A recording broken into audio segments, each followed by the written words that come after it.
Okay guys, we're gonna do a value scale and a value sphere. In the cabinet, you'll find black construction paper, you'll find these 2 sheets of paper, and Miss Barron is gonna be able to give you some white Prismacolor pencils. I'd like you to take the value scale and just tape it right above. My piece of paper is a little bit bigger because I was just looking for anything I had here at home. So we're going to take that right above. That way I can try to match these. On this first paper today, you're doing a black and white value scale and then value sphere. So I'm going to measure.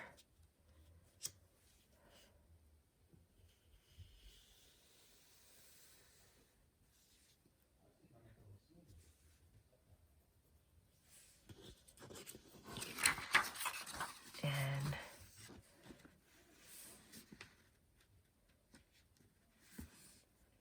I'm just going to measure it based on this value scale.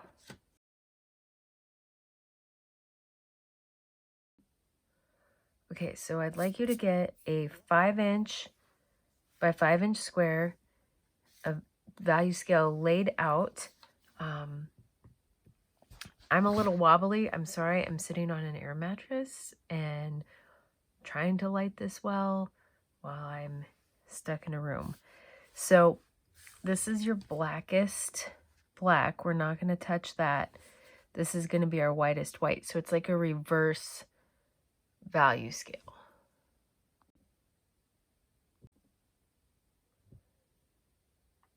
So I'm sorry this is a little bit wobbly. You're doing a 5-inch by 5-inch square. You have the value scale I printed up for you. This is going to be your blackest black. This is going to be your whitest white. But instead of filling this in with pencil to make it super black, we're going to leave it alone. And we're going to go in reverse. So the whitest white gets filled in.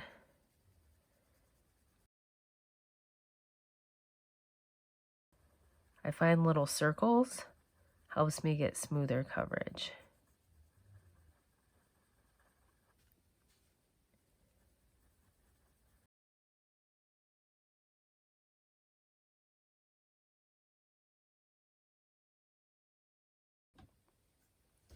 So I got the first one all filled in.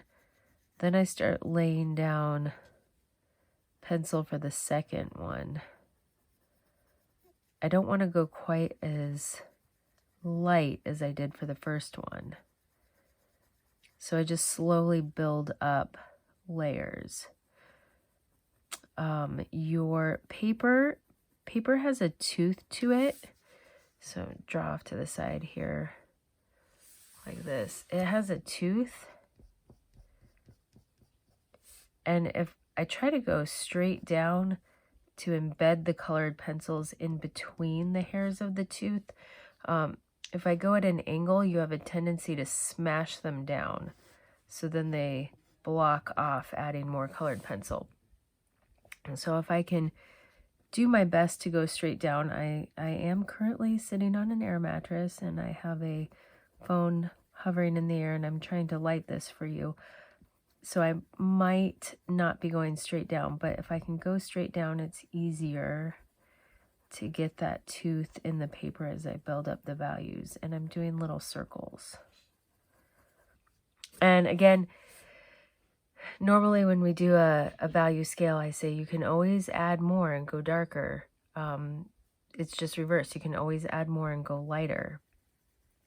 It's really hard to erase though. So be aware of that. You really can't erase the Prismacolor. It will just flatten out that tooth and almost burnish it so it won't take any more pencil.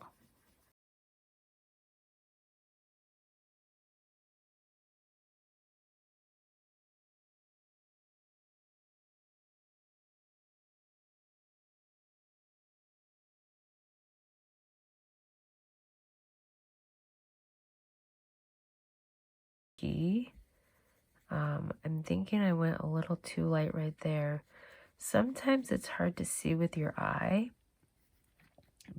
Your eye is basically a camera with two lenses, and your camera has one lens. So sometimes what you can do is pull back and take a picture of it and see how well these match up. Or you can blur your eyes to see how well these match up and see how differentiated these are.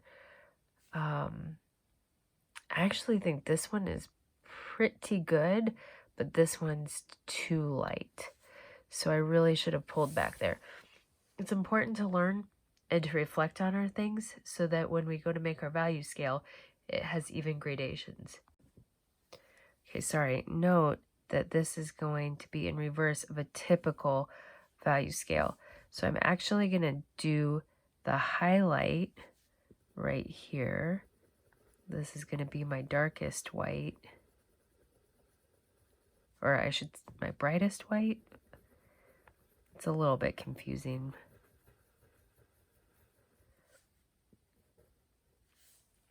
And then my darkest dark is going to be down in here. I'm going to have a little bit of a cast, like a reflection.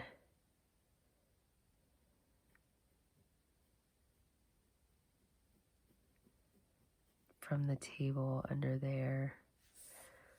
I should draw in my table here. That was not straight.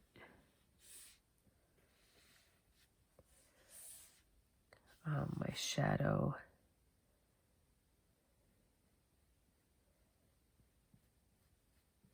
Is going to be like this, because the light is hitting it here.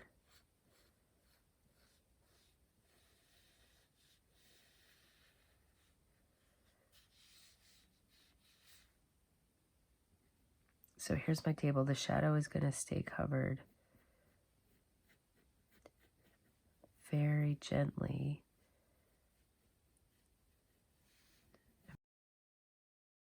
And then I want to think like this is going to go in really gentle curves around, contours around. So when I do my shadows, they can't be like straight lines. They have to curve around. I hope you can see that. I'm drawing the circles for demonstration purposes. Sometimes people will do a circle and then they'll shade it like this, straight. And it actually curves. It goes around. So pay attention to the curve. It's not straight, it's a curve around. Okay, so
okay, so after you get to this point, I think that I have a little bit too much white up here.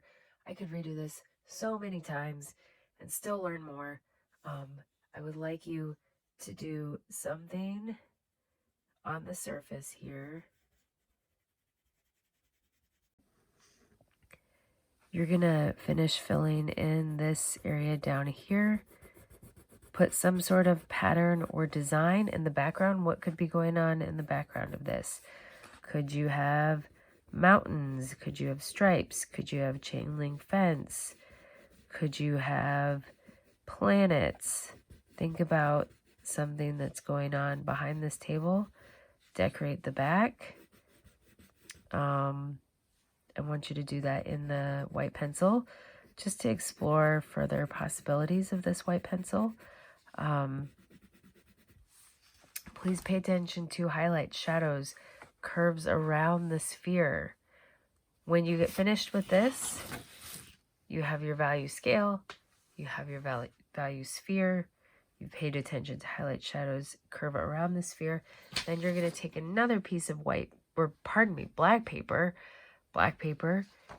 and you're going to use the white pencil to either draw the basket, the skull, or the jars. When you do those, you're not drawing the dark areas, you're drawing the highlights. So just a reminder on that, you're drawing the highlights, not the black dark areas. I hope you could see that. Sorry, out of camera. You're drawing the highlights, not the black areas when you do that. So I can't wait to see what you do, and I will see you guys hopefully soon.